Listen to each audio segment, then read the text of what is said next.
Assalamualaikum warahmatullahi wabarakatuh. Saya Sabrina Novelia dari kelas 11 MIPA 5. Di sini saya ingin menjelaskan tentang penjajahan Belanda ke Indonesia. Seperti yang udah teman-teman tahu nih, Belanda menjajah Indonesia itu selama 350 tahun atau 3,5 abad. Lama banget kan? Nah, tujuan Belanda datang ke Indonesia itu untuk mencari rempah-rempah di Indonesia. Penjajahan gelombang pertama itu dipimpin oleh Cornelis de Houtman menggunakan 4 buah kapal dan 249 awak kapal. Awalnya di tahun 1592, Cornelis de Houtman itu dikirim ke Lisboa oleh pedagang Amsterdam. Tujuannya itu untuk mencari informasi tentang kepulauan rempah-rempah. Nah, para pedagang Amsterdam ini yakin bahwa Banten adalah tempat yang tepat.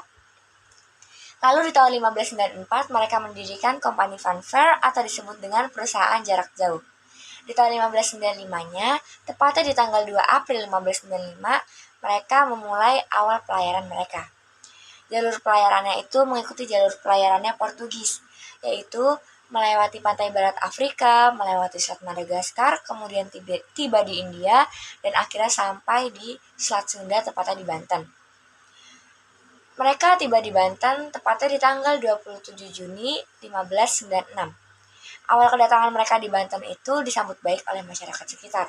Namun karena perilakunya tidak baik dan kurang sopan, akhirnya mereka diusir oleh Sultan Banten dan para petugas Portugis yang berada di Banten.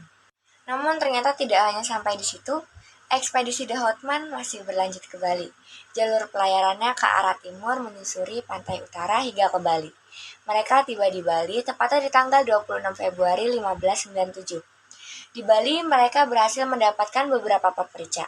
Pada tahun 1599, Cornelis de Houtman tewas di atas geladak kapal, tepatnya di Aceh. Namun, di tahun 1598-nya, terjadi penjajahan gelombang kedua yang dipimpin oleh Jacob van Eyck menggunakan 22 buah kapal. Rombongan Jacob van Eyck tiba di Maluku pada tahun 1599, yang dimana saat itu Maluku menjadi penghasil rempah terbesar. Lalu di tahun 1601 terjadi gelombang pelayaran ketiga menggunakan 14 buah kapal. Akibat dari 3 gelombang pelayaran bangsa Belanda, membuat beberapa perusahaan di Nusantara itu saling bersaing, yang akhirnya membuat keuntungan dagang rempah di pasar Eropa berkurang. Sekian dari saya, kurang lebihnya mohon maaf. Bila ada salah-salah kata, wassalamualaikum warahmatullahi wabarakatuh.